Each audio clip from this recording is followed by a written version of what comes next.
Вы смотрите «Актуальное интервью», в студии Валерия Наумова. Здравствуйте. Как изменился рынок труда в регионе в 2022 году? Насколько события в мире и в стране сказались на этих изменениях?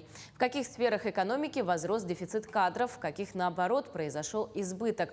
И сократилось ли количество безработных в Якутии? На эти вопросы нам ответит гостья студии Елена Калашникова, председатель Госкомитета Республики Саха-Якутия по занятости населения. Елена Виссарионовна, здравствуйте. Здравствуйте. Ну, конечно же, в целом хочется начать разговор о том, какая сейчас обстановка творится на рынке труда. Да, это текущий год мы завершаем с позитивными изменениями на рынке труда. В целом у нас рабочая сила на сегодняшний день составляет более 500 тысяч человек. Численность занятых в экономике у нас выросла более чем на 10 тысяч и составила 447 тысяч человек. И, соответственно, сократился уровень безработицы. Если на начало года он составлял на 7,1%, то на текущий момент ровно 6%. Более чем на 1% мы снизили количество безработных и уровень безработицы в республике. В целом в службу занятости у нас обратилось более 27 тысяч человек. Из них 17 тысяч человек нашли новую работу с нашей помощью. Необходимо отметить, что 331 человек у нас открыли собственное дело. При этом 200 человек – это наши женщины, наши якутянки. Безусловно, в год матери было особое внимание этому направлению. Мы издали отдельный буклет по женщинам, которые, оказавшись в трудной жизненной ситуации, связанной с потерей работы, смогли найти силы, открыть собственное дело. И эти истории успеха, безусловно, должны служить примером для всех, для нас. Но это в целом вообще очень хорошие показатели. И действительно, да, что большая половина женщин, да, которые обратились к вам, открыли свое дело в такой еще год у матери. Да. Прекрасные итоги. Но хочется еще поговорить про проект «Местные кадры в промышленности». Минтруд России, глава Якутии как раз-таки высоко оценили республиканский вот этот вот наш приоритетный проект. Расскажите об участии во всероссийском конкурсе и об итогах. В этом году проекту «Местные кадры в промышленности» исполняется 5 лет. В этот юбилейный год мы подводили итоги. В целом за 5 лет реализации проекта количество участников, наших работодателей, наших партнеров увеличилось с 5 единиц до 43. И за 5 лет реализации было трудоустроено 48 тысяч человек, более 48 тысяч человек нашли работу в отрасли промышленности, строительства, энергетики, дорожного хозяйства. Из них большая половина – это как раз молодежь в возрасте до 35 лет. В этой связи мы, конечно, не могли не использовать шанс представить эту практику на всероссийском конкурсе лучших практик трудоустройства молодежи, который впервые проводил Минтруд Российской Федерации. И отрадно отметить, что наша практика была отмечена. Мы заняли призовые места по 2 номинациям. Первая номинация – это лучшее взаимодействие общественных организаций, органов службы занятости и работодателей. Здесь представляли проект «На вахту-14», некоммерческой организации Фонд содействия развитию Севера, и заняли также это призовое место. И вторая практика была представлена нашим стратегическим партнером, акционерной компанией «Алроса», которая ежегодно трудоустраивает более 3000 человек. И была представлена практика «Лучшее сопровождение, адаптация в коллективе и построение карьерной траектории молодых специалистов». Мы также заняли призовое место, и, безусловно, это коллективная работа. У нас 3 составляющих успеха нашего проекта. Это, безусловно, поддержка главы республики Александра Сергеевича Николаева. Ежегодно на рассмотрение финансово-хозяйственной деятельности крупных недропользователей этому вниманию уделяется особое внимание, так скажем, да, этому вопросу.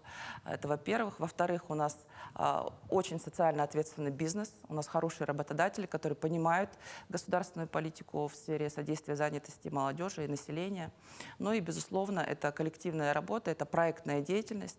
Кроме Госкомитета занятости участвует Министерство промышленности, Министерство образования, Министерство строительства, Министерство транспорта и дорожного хозяйства. Поэтому это наш совместный большой успех. Кроме проекта «Местные кадры в промышленность», еще 2 проекта у нас отмечены на федеральном уровне.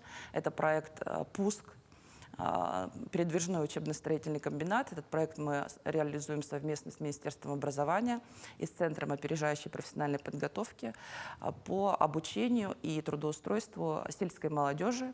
Без выезда в город Якутск организовано обучение и трудоустройство на строительной компании, которые ведут свою деятельность на территории улусов.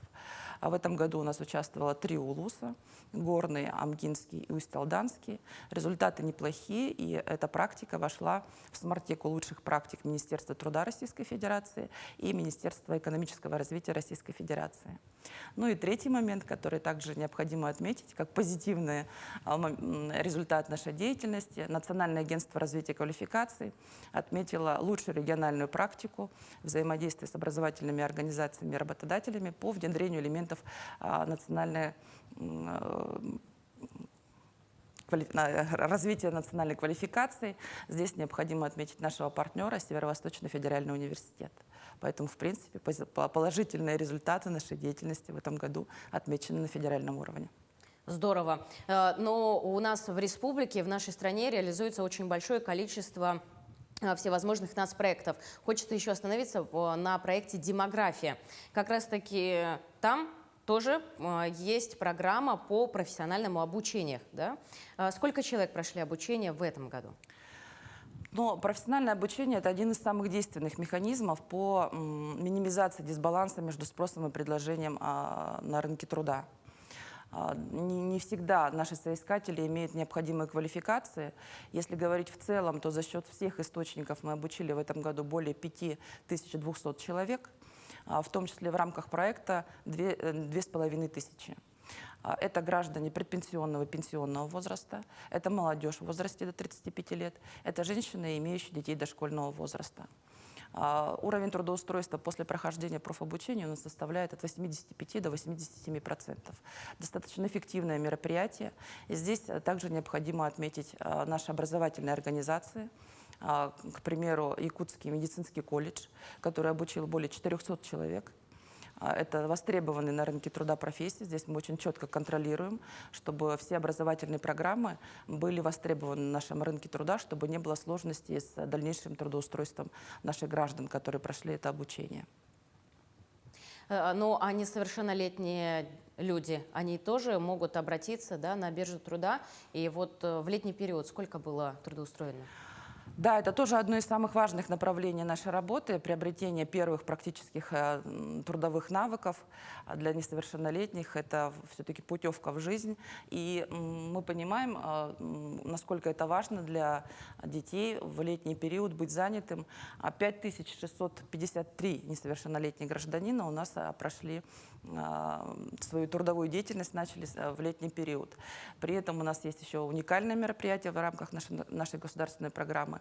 119 наших детей были заняты в оленеводческих стадах республики, приобрели первые навыки, смогли работать, помогать родителям, работали помощниками чумработниц, оленеводами.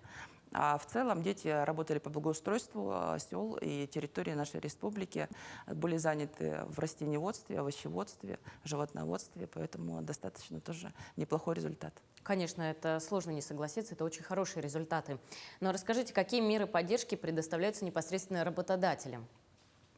В этом году в условиях санкций, которые были объявлены с начала года, правительством Российской Федерации были приняты дополнительные меры по снижению напряженности на рынке труда.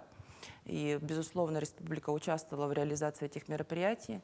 500 человек у нас были задействованы на временных работах, находящиеся под риском увольнения, эти были граждане. Здесь у нас активно участвовала компания «Алмаздортранс» Ленского района.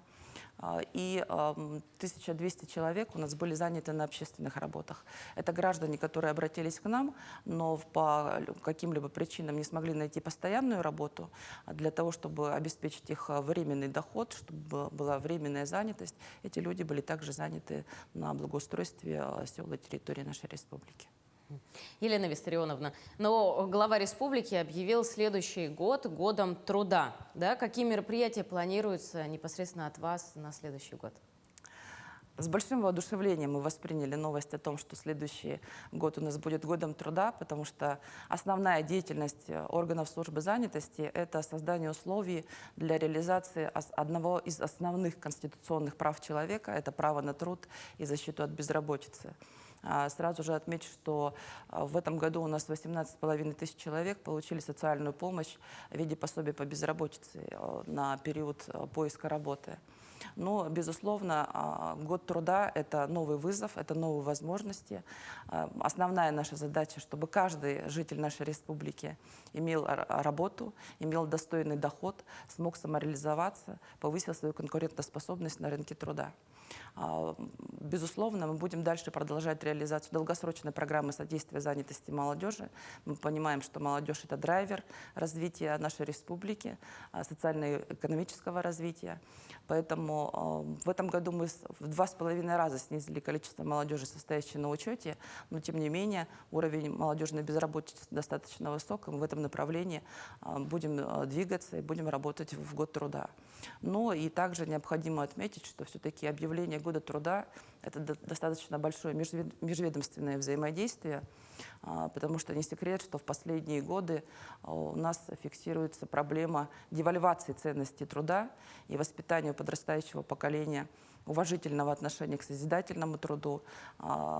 Средства массовой информации здесь должны работать. И, безусловно, мы с популяризацией рабочих профессий, а 2/3 вакансий, которые у нас на сегодняшний день, это как раз рабочие профессии. Поэтому работа предстоит большая и с подрастающим поколением, но и, безусловно, с каждым жителем нашей республики. Мы сейчас продолжаем модернизацию службы занятости, мы внедряем элементы бережливого производства для того, чтобы наши услуги были удобны, наши сервисы были оцифрованы, чтобы каждый гражданин обращался к нам не только за пособием, но и за консультацией в построении своей профессиональной траектории, для того, чтобы имел достойный доход и хорошую заработную плату. Пользуясь случаем, я хочу поздравить всех с наступающим Новым годом. Обращайтесь к нам. Органы службы занятости всегда готовы помочь каждому гражданину, каждому жителю нашей республики. Работа у нас есть. 11 тысяч открытых вакансий у нас есть. Работодатели ждут каждого. Необходимые компетенции мы поможем приобрести. Здорово. Елена Виссарионовна, спасибо вам большое. Учитывая те итоги, которые вы подвели сегодня, да, уходящего года, ваши планы на следующий год обязательно должны сбыться, и те планки, которые вы поставили, перерастут, и вы добьетесь всего, что поставили. Спасибо вам, что пришли и ответили на наши вопросы. Спасибо. Ну а я напомню, что вы смотрели актуальное интервью. Всего доброго.